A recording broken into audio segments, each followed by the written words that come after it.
এই সংসারে আলোর উৎস কি?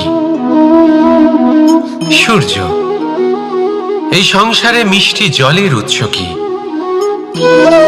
নদী। এই সংসারে উচ্চতার প্রতীক কি হয়?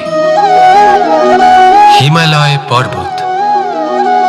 আমরাও জীবনে এরকমই হতে চাই, সূর্যের মতো তেজস্বী হতে চাই, নদীর মতো পূজনীয় হতে চাই, হিমালয় পর্বতের মতো উচ্চতা লাভ করতে চাই। সব ঠিক আছে, কিন্তু তার জন্য আমরা কাজ কি করি? যদি এরকম আমরা হতে চাই, তাহলে সবার আগে সূর্যের মতো নিজেকে উজ্জ্বল করুন। সূর্যের সব থেকে বেশি আলো নিজের অন্তরে থাকে। নদীর মতো নিজের পথ নিজেই তৈরি করুন। পাথরের সাথে ধাক্কা খাওয়ার পরেও থেমে না যাওয়া শিখুন।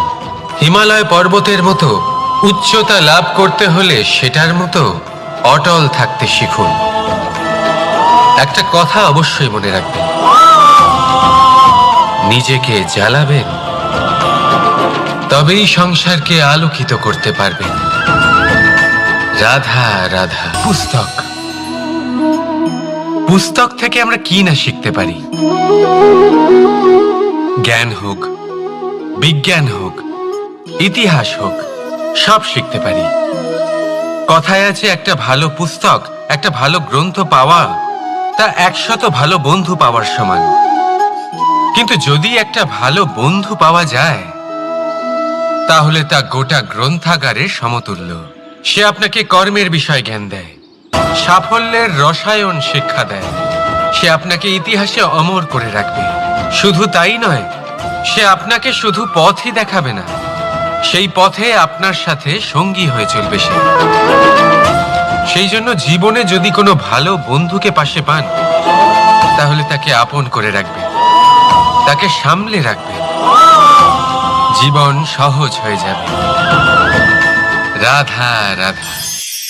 প্রতীক্ষা, প্রয়াস, এই দুই জীবনের অভিন্ন অঙ্গ। দেখতে গেলে আমরা জীবনে কারোর না কারোর প্রতীক্ষা অবশ্যই করি। সে কোনো ব্যক্তি হোক বা সময় হোক বা কোনো ভাবনা, সবকিছুই হতে পারে। আর দেখতে গেলে সব সময় কেউ না কেউ কিছু প্রয়াসও করে চলেছে। যেমন সাফল্য আসার প্রতীক্ষা, বিফলতা যাতে না আসে তার জন্য প্রয়াস, সুখ আসার প্রতীক্ষা, দুঃখ যাতে না আসে তার জন্য প্রয়াস। এবার প্রতীক্ষা আর প্রয়াসের মধ্যে এক ঘনিষ্ঠ সম্পর্ক রয়েছে, আর তা হলো, যিনি প্রতীক্ষা করেন তিনি ঠিক তাই পান যা একজন প্রয়াস করা ব্যক্তি পেছনে ফেলে আসে। তাই প্রতীক্ষা নয়, প্রয়াস করুন। এই প্রয়াসের মধ্যেই সুখের চাবিকাঠি রয়েছে। রাধা রাধা। সূর্যের তাপ এতটাই প্রখর হয়, তা সমস্ত বনস্পতিকে শুষ্ক করে দেয়। পুকুর হোক, নদী হোক, সরোবর হোক, সমস্ত শুষ্ক হয়ে যায়। কিন্তু আপনি কখনো শুনেছেন সূর্যের তাপে সমুদ্র শুকিয়ে গেছে? এমন কখনোই হয় না। আর এর পেছনেই লুকিয়ে রয়েছে এক অমূল্য জীবনের শিক্ষা। সমুদ্রের মতো নিজেকে ধৈর্যশীল করে তুললে, নিজেকে সংযমী করে তুললে, সূর্যের তাপ আপনার কোনো ক্ষতি করতে পারবে না। আপনার অন্তর থেকে সেই তাপ বাষ্পায়িত হয়ে মেঘ তৈরি হয়ে সূর্যকে ঢেকে দেবে, আর তারপর হবে শুধু সাফল্যের বৃষ্টি। তাহলে আসুন আর আমার সাথে ধৈর্যের সাথে বলুন, রাধা রাধা। কি হলো, মন খারাপ? জীবনের সমস্যার বিষয়ে ভাবছেন? ভাবছেন যে কেন সমগ্র সংসারের সমস্ত কষ্ট, সমস্ত সমস্যা আমার ঝুলিতেই এসে জড়ো হলো? সবাই এটাই ভাবেন। চলুন, আমি আপনাকে বিচার বিবেচনা করতে বাধ্য করছি। ভাবুন ঝিনুক, ঝিনুকের পেটের ভেতর কাঁকড়ের এই যন্ত্রণা, ঝিনুককে তা কেন ভোগ করতে হয়? বটবৃক্ষের বীজ মাটিতে 7 হাত নিচে অন্ধকারে ঘেরা থাকে। কেন? সংসারের সবচেয়ে তীক্ষ্ণ জ্বালা সূর্যকেই জ্বালায়। কেন? কারণ ঝিনুকের মধ্যে সেই ক্ষমতা রয়েছে মুক্ত জন্ম দেওয়ার। বটবৃক্ষের বীজেই সেই বল রয়েছে যে সে সংসারের সবচেয়ে দৃঢ় বৃক্ষ হতে পারে। সূর্যের মধ্যে সেই ক্ষমতা রয়েছে যে সে নিজে জ্বলে এই ব্রহ্মাণ্ডকে প্রকাশ দিতে পারে। সেই জন্য জীবনে যখনই বিপদ আসবে, সমস্যা আসবে, তখন নিজেকে বোঝান যে প্রকৃতি আপনাকে এই জন্য চয়ন করেছে, কারণ প্রকৃতি এটাই ভাবে যে এই পরিস্থিতিতে সর্বশ্রেষ্ঠ ফলাফল আপনি বের করতে পারবেন। রাধা রাধা। সফলতা, অসফলতা ব্যক্তির জীবনের দুই গুরুত্বপূর্ণ স্তর। প্রত্যেক ব্যক্তি সর্বদা সফল থাকতে পারেন না, প্রত্যেক ব্যক্তি সর্বদা অসফল থাকতে পারেন না। এবার এই দুই যখনই আসে, কিছু দিয়েও যায়, আবার কিছু নিয়েও যায়। যখন অসফলতা আসে, তখন তা আপনাকে সাহস দেয়, আপনাকে ধৈর্যশীল বানায়, আপনার মনোবল বাড়িয়ে তোলে, কিন্তু আপনার প্রসন্নতা নিয়ে যায়। যখন সফলতা আসে, তখন তা আপনাকে প্রসন্নতা দেয়, বিশ্বাস দেয়, বিনম্রতা নিয়ে যায়। এবার অসফল হবার পরে ধৈর্যশীল হওয়া, এই সাহস জাগিয়ে তোলা, তাও বলা যায় সরল। কিন্তু সফল হওয়ার পরে বিনয়ী থাকা সব থেকে কঠিন। কিন্তু ততটাই গুরুত্বপূর্ণ হলো বিনয়ী থাকা। যখনই জীবনে আপনার সাফল্য আসবে, নিজের মনকে সংযত রাখুন, বিনম্রতাকে যেতে দেবেন না। যদি এরকম হয়, তাহলে সেই সাফল্য শিশিরের ফোঁটার মতো লুপ্ত হয়ে যাবে।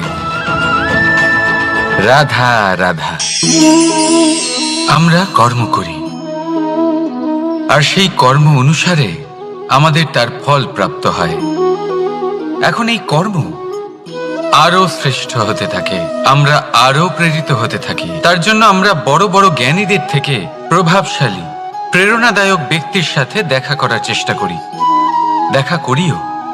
নিজের কর্মের বিষয়ে বিচার করি, আলোচনা করি, তাই তো? কারণ আমাদের কাজ দেখে তাতে বিশেষ মতামত সামনে থাকা ব্যক্তি দিতে পারে। কিন্তু এই পুরো চক্রতে সংসারের সব থেকে গুরুত্বপূর্ণ ব্যক্তির সাথে কথা বলতে আমরা ভুলেই যাই। আপনি কি জানেন সংসারের সব থেকে গুরুত্বপূর্ণ ব্যক্তি কে? স্বয়ং আপনি। হ্যাঁ, আপনি সে। আপনি জীবিত আছেন, তাই এই সংসার জীবিত আছে। আপনি হলেন আপনার সমস্ত কর্মের কেন্দ্র।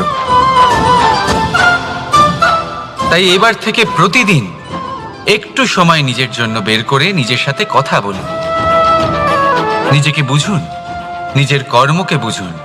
কিছু প্রশ্ন আসবে, কিছুর উত্তর পাবেন, আরো কিছু প্রশ্ন আসবে যার উত্তর আপনি অবশ্যই পাবেন। কিন্তু এটা করবেন অবশ্যই, নয়তো আপনি এই সংসারের সব থেকে গুরুত্বপূর্ণ ব্যক্তির সাথে দেখা করার সুযোগই হারিয়ে ফেলবেন। এবার বলুন, আপনি কি এরকম চাইবেন? রাধা রাধা। ব্যক্তি সাফল্য পাওয়ার জন্য প্রথমে লক্ষ্য স্থির করে, তারপর পরিকল্পনা করে, তারপর পথে চলে। আর সব সময় এই চেষ্টাই করে থাকে যাতে তাতে সবচেয়ে কম বাধা আসে। এই পথে কোথাও কোনো চড়াই না আসে, কোনো উতরাই না আসে, কোনো খাদ না আসে। আর এখানেই সবচেয়ে বড় ভুল করে ফেলে। কিভাবে? ভাবুন, এক সোজা সরল পথ আপনাকে কোথায় নিয়ে যাবে? এক সরল সাধারণ স্থানে। সেখানে তো যে কেউ পৌঁছতে পারে, তাতে বিশেষত্ব কি আছে? ভাবুন, যদি আপনার পথে বাধা থাকে, বিঘ্ন থাকে, বিপত্তি থাকে এবং তার ওপর এক শিখরও থাকে যা আপনার জন্য অপেক্ষা করছে। সাফল্যের সেই শিখর যেখানে কেউ সহজে পৌঁছতে পারে না, যা হলো বিশেষ। তাই নিজের জীবনে যখনই সমস্যা আসবে তাকে ভয় পাবেন না, মুখে হাসি নিয়ে তাকে স্বাগত জানান। আর সাবধানে থাকবেন, যদি আপনার পথে কোনো বাধাই না আসে, তাহলে এর দুটোই অর্থ হয়। হয় আপনি নিজের লক্ষ্য সঠিক বেছে নেননি, নয় আপনি রাস্তা সঠিক বেছে নেননি। রাধা রাধা। মানুষের সবসময় এই ইচ্ছেই থাকে যে সে পরিপূর্ণ হবে, তাই সবসময় চেষ্টা করতে থাকে, কর্ম করতে থাকে, যেন তার জীবনে কোনো ত্রুটি না থাকে, কোনো দোষ না থাকে, কোনো ভুল না থাকে। কিন্তু যখন মানুষ এটা করতে থাকে, নিজের সম্পূর্ণ মনোযোগ তাতেই কেন্দ্রীভূত করে, তখন তার বিকাশ আস্তে আস্তে থেমে যেতে থাকে। কিভাবে? আপনি বলবেন এতে ভুল কি আছে, এ তো বেশ ভালোই মনে হচ্ছে। দেখুন, এই ত্রুটি, এই ভুল, এই দোষ আপনি যাই করে নিন আপনার জীবনে থাকবেই থাকবে। এবার আমার কথা শুনুন, এইগুলোই পরবর্তীকালে আপনাকে জীবনে শুধরোতে বাধ্য করবে। এক নির্দিষ্ট মাপকাঠি নিয়ে জীবনে এগোনো ঠিক মনে হতেই পারে, কিন্তু তা শুধুমাত্র যন্ত্রের জন্ম দেয়, না মানবিকতাকে, না মানুষকে। তাই মনে রাখবেন, যদি আপনি নিজের জীবনের দরজা প্রত্যেক ভুলের জন্য, প্রত্যেক দোষের জন্য বন্ধ রাখেন, তাহলে জেনে রাখবেন সমস্ত সত্য সেই বাইরেই থেকে যাবে।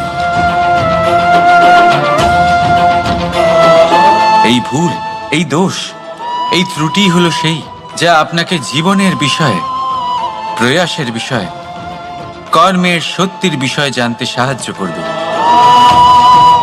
এই ত্রুটিগুলিকে আপন করতে শিখুন, আর আমার সাথে ভালোবেসে বলুন রাধা রাধা। ছল, কপট, এই শব্দগুলির সাথে সংসারের কোন ব্যক্তি পরিচিত নন? সবাই জানেন এই শব্দগুলি কি আর এর অর্থ কি। সবাই জানেন বিশ্বাসঘাতকতা কি, সবাই অনুভব করেছেন। কিন্তু আপনি কি কখনো এটা ভেবেছেন এরকম কেন হয়? এর কারণ কি? এর কারণ হলো আশা। যদি আপনি কোনো গুহায় যান আর আপনি আশা করেন যে সেখানে অন্ধকার হবে না, তাহলে তো আপনি আঘাত পাবেন। যদি আপনি সাগরে যান আর এটা আশা করেন যে আমি ভিজবো না, তাহলে তাতে সাগরের তো কোনো দোষই নেই। এখানে দোষ হলো আপনার আশা। একটা গুরুত্বপূর্ণ কথা মনে রাখবেন, মানুষ মানুষের সাথে ছলনা করে না, মানুষের সাথে ছলনা করে তার আশাগুলি, যা তিনি অনুচিত ব্যক্তির থেকে করেন।